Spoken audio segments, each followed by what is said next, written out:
Well, I've gone and done it. Yes, sir. Nancy nagged at me until I bought an automobile.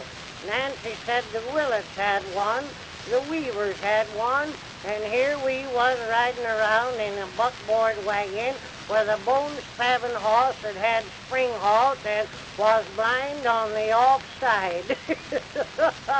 Well, I didn't hanker for that gasoline wagon, but in order to keep peace in the family, I sold 4 head of cattle, my oats and corn, 20 hogs, 10 ton of hay, and put a mortgage on the farm and bought an automobile.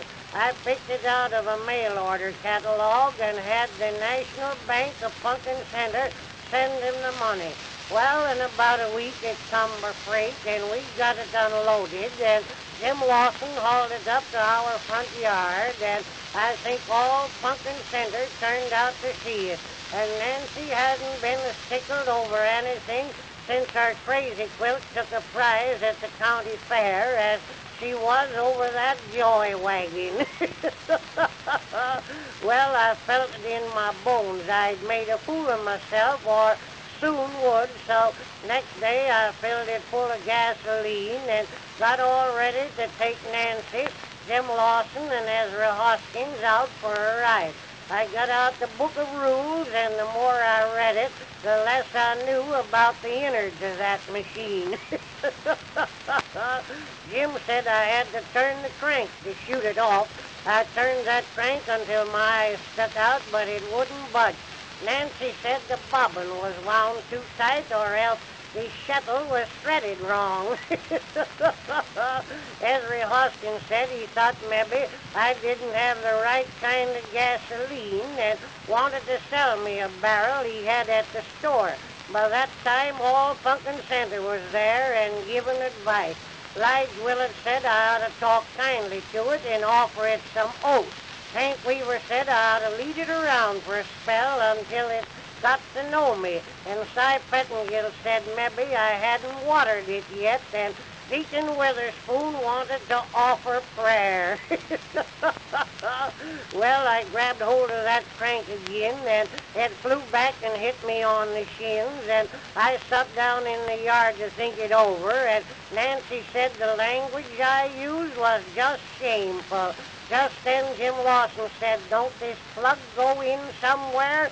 We found where it went, and I turned the crank again, and that machine began to rear and snort and started off like a skyrocket. And there was a lot of things happened in less time than it takes to tell it. That machine started off across lots, and everything with it. Ran over Hank Weaver's dog, tore a hole through Willett's picket fence, knocked over Cy Pettingill's beehives, and kept right on going. Well, I worked every lever that machine had, and everyone made it go faster.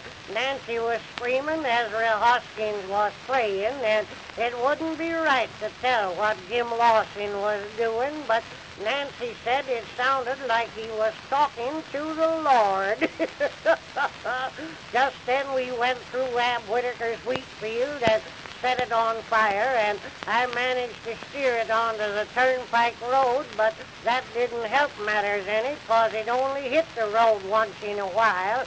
It tore down the toll gate, ripped down one side of the covered bridge, then started off through Jabe Fisher's pasture and killed 4 sheep and a calf, and then run into a haystack. That's all I remember now. All I have got to show for that joyride is a broken leg, some rubber tires, 6 lawsuits, and a mortgage on the farm. Nancy says if we ever own another one, we will have a regular chiffonnier to run it. I ain't saying much, but I've got a lingering suspicion that all my joyriding will be done in the old buckboard wagon.